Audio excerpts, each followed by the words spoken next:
Hello and thanks for joining us. I'm Carol Jenkins. The program is Black America, and today we're talking about our children. How exactly do we explain to them what's going on in the streets of America, indeed around the world? You know, this protest against racism, the demand for equality, some violence.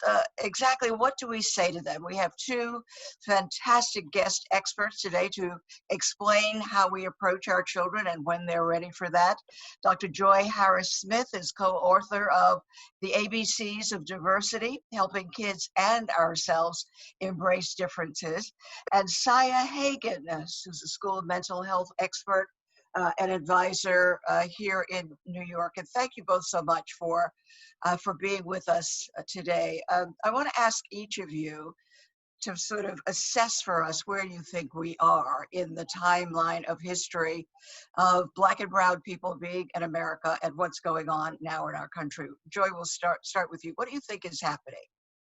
Sure. I think that given the impact of COVID-19 and sort of the world being on this huge pause, one that for many of us, it's the first time we've ever seen something like this in our history, right? And what has happened is the things that have always kind of been happening are now in full view of not just the US, but the world. And I think that has it's in full view of our humanity, because now people aren't busy bustling to and fro. They have the time to kind of take a look and realize humankind's inhumanity to humankind. And I think that that is sort of what is gripping not just our nation, but our world. Siah, what do you have to add to that? And how do you explain all of this to someone who is 7, 8, 15, even 20? It's hard to explain it all. Yes, it is. It's very hard to explain it all. Thank you for having me. I agree with Joy that we have been really just quarantining in our homes dealing with COVID-19. And some of us have had a hard time even dealing with that.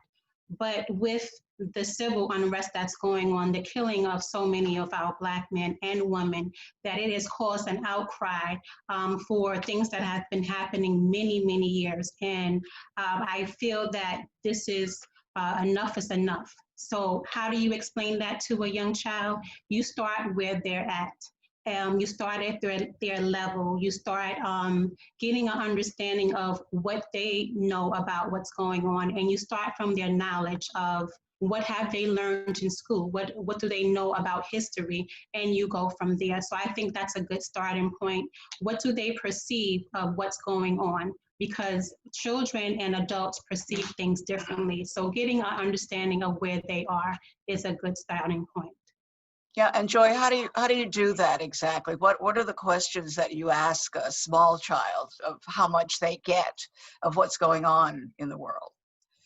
Well, I definitely would say that sometimes it's just observing them and watching what it is that they do and sort of just posing a question. Do you understand what's going on the TV? Do you know what protests are? And kind of letting them tell you what it is that they know. Even if they don't seemingly answer the question that you're asking, they are telling you what it is that they do know. And that's an opportunity for you to pick their brain and kind of see what connections they have been making. Because even pre-COVID, they have been going out into the world, going to school, interacting with people, and they have experiences. And we underestimate the fact that they are making connections just like we as adults make connections. And so ask the question and see kind of what comes out, and be open to whatever it is comes out, and kind of going with them, as Ms. Hagin said, where they're at. Yeah, I wanted to show this, the photograph by Richard Grant of a dad with his toddler on his shoulders in the middle of a protest with some sort of law enforcement officer pointing a gun, what seems to be directly at the child, but certainly as the father and child. Now, there's a child who has a memory that will probably be seared in her memory for the rest of her life. Yes. You know, what would you have said to that family about what that child encountered, when they got home or even as it was happening? How do you explain I think initially in the moment, the child may not have anything to say about it.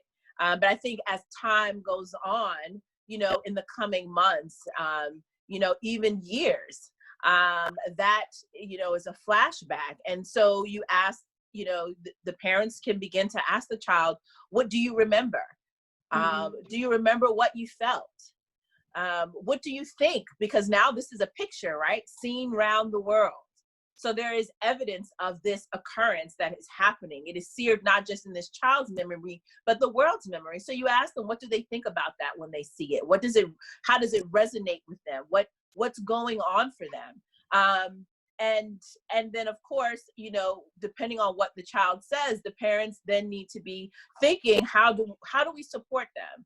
Do we, enlist counseling? Do we consider being a part of a support group? Do we think twice about where we go to school? Even those are all things that I think move in the direction of supporting a child who's had such an occurrence, particularly because it was crystallized not just privately, but in the eyes of the entire world. So, Siah, you're in the school system, and the children have been having serious problems, even young suicides and disturbances, and all really steep, scary emotions, as young children, and in elementary school, middle school, difficult time, high school. How do you add this layer of protest of actually, if they saw the George Floyd video of a person being murdered, what do you think the reflections of that moment are going to be going forward? I think the starting point is just giving them that safe space to even have a conversation, sharing how they're feeling about what they're seeing on TV, and going from there. So even that starting point of having, creating a safe space, a lot of adults and a lot of educators are afraid to even start that conversation and ask them, what do they think about what's going on? How can we protect ourselves, and how can we be safe as we're interacting, we're going out? So I think that's a great starting point. Yeah, well, Joy, I love your book. You co-wrote it with a white mother, so you have those two perspectives. Was that important to have both Black and white talking about their children, your children, as you wrote this, the ABCs of Diversity? Absolutely. I mean, I think that was part of the reason why Carolyn reached out. I mean, we knew each other from Princeton, but we became even more familiar through this particular project. And one of the reasons why I decided to be a part of the project was because, so often when it comes to diversity matters and diversity issues, it's kind of like a rolling of the eyes, right? Because it's the same song and dance that we've been hearing, at least for the past 20 years, because it's been in vogue. But one of the selling points we thought about this book was, this is one of the first times, if the first time or very few, in which two mothers of two different ethnicities are coming together, trying to have a conversation and talk about it. And I also felt that our voices need to be heard in the diversity and inclusion conversation, because of the fact that it's been talked about for so long, that I think Black people have intentionally been excluded from that conversation. And so this was a way to kind of bring us back into this discussion, as a beginning point for people, both Black parents, white parents, whatever color, whatever ethnicity, whatever religion you are. We need to be having this conversation in such a heavily, very fast-paced, globalized world. Yeah, one of the reasons I love the book is that you not only talk about race, but you do talk about gender expression for children who may be experiencing, a different take on the world gender-wise, and religion. And, we also have to teach our children about people with disabilities, and, how we react to them. And if they are different themselves in ability, how people maybe reacting differently to them. I have grandchildren, and I've watched them go through this. We're definitely getting your book, by the way.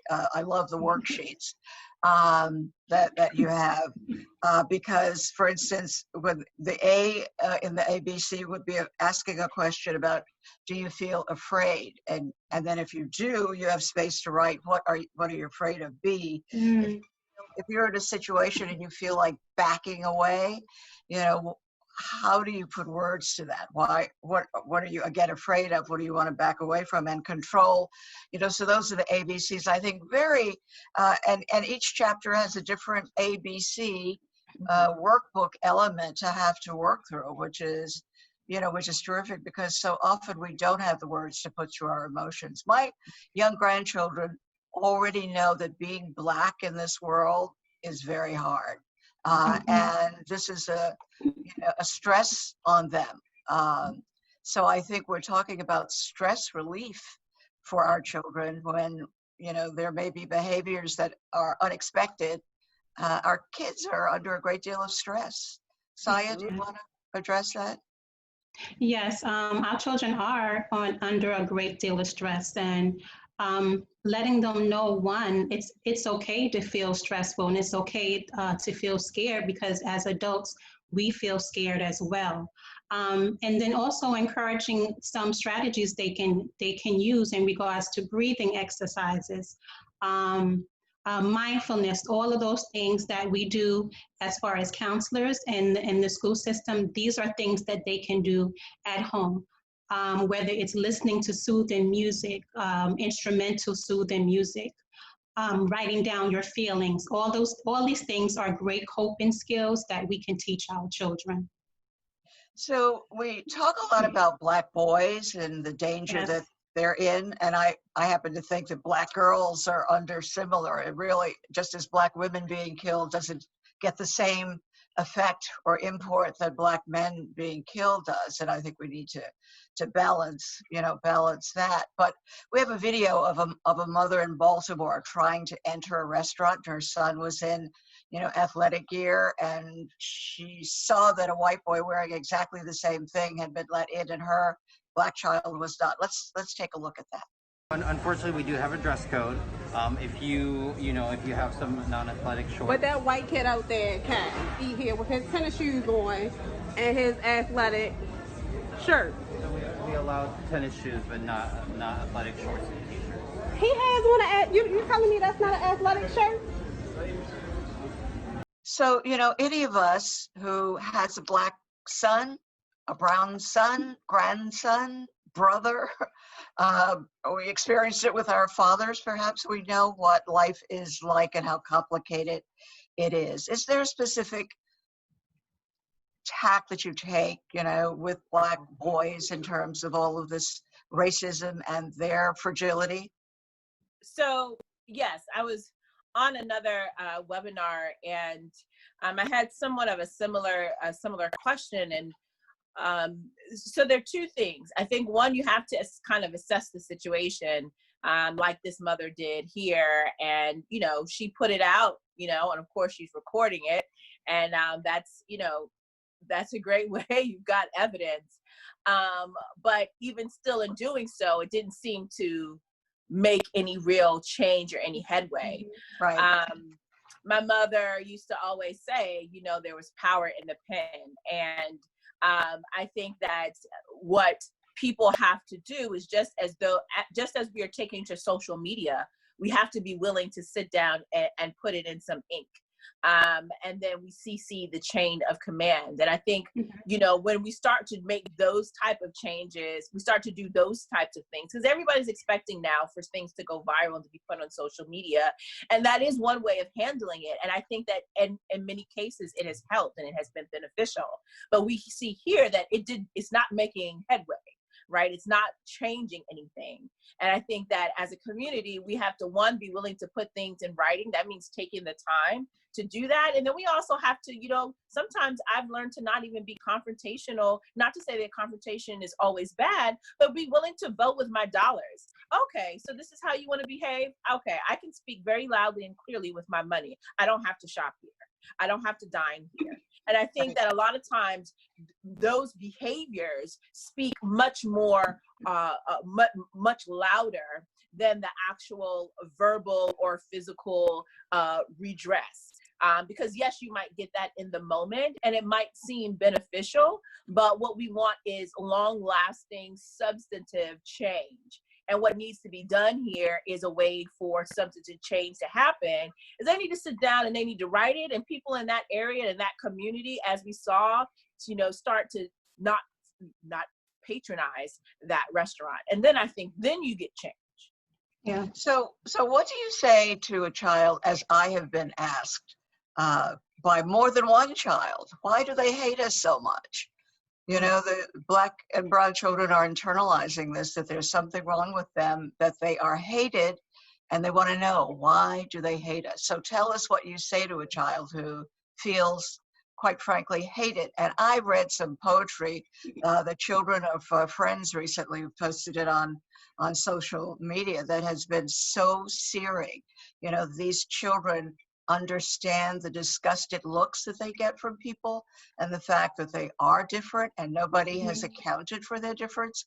So what do you say to a child who asks, why do they hate us? I think that you try to be honest and age appropriate. So I'm thinking about my 5, almost 6-year-old son who watches a show and realized he wasn't putting on lotion and wondered why he wasn't putting on lotion. And he thought, he'd be closer to being white. And I just thought, and so I immediately stopped what I was doing and I said, there is nothing wrong with your skin.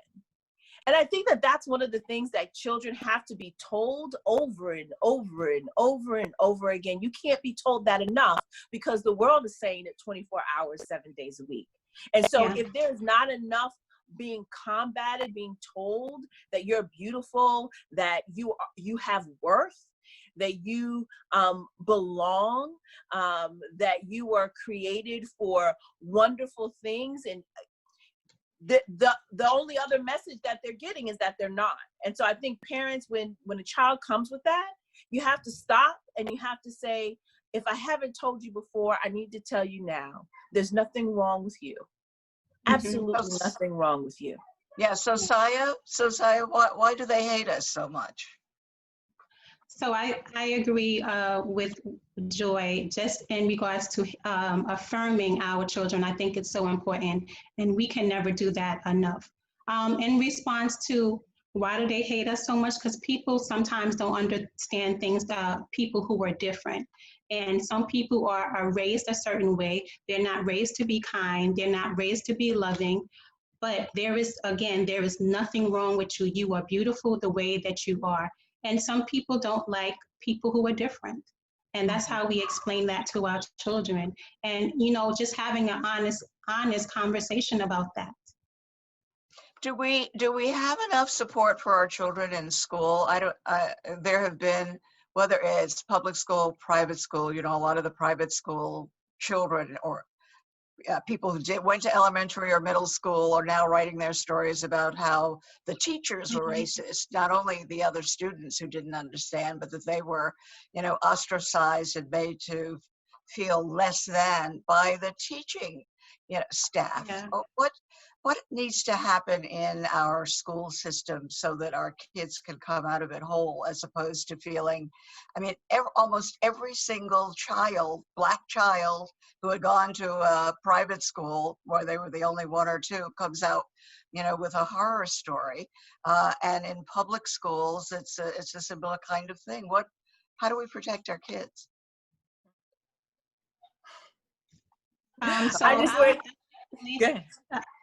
I'll definitely jump in and say that I've been having this conversation with so many colleagues and so many friends. So I think it starts with conversations. We need to have honest conversations as educators. We need to learn not to be afraid to talk about these difficult subjects with our students. Talk about racism, talk about inclusiveness, All of these things are important. And once we are not afraid to have these conversations, then we will start to have these meaningful conversations with our students. And so that is a great starting point. Then after that, there should be continued professional development regarding inclusiveness and how do we talk to our students. But to answer your question, to start off conversations, we need to start talking about it. But do we need to have something in the school systems similar to defund the police department for teachers who may not be meeting up to socially acceptable, fair, just ways of raising children? Should they be suspended? You know, should they be defunded? You know, I'm looking for the solution. We cannot go on and on like this with our children coming out of school feeling that they've been done badly unto by the teaching staff as well as by other kids. Right. Yeah. You know, what I will say is this, and it's something that I've learned in my own journey as I've been trying to find a school for my almost 6-year-old and my 4-year-old. And that is, I have to parent regardless whether my children are in public school or private school.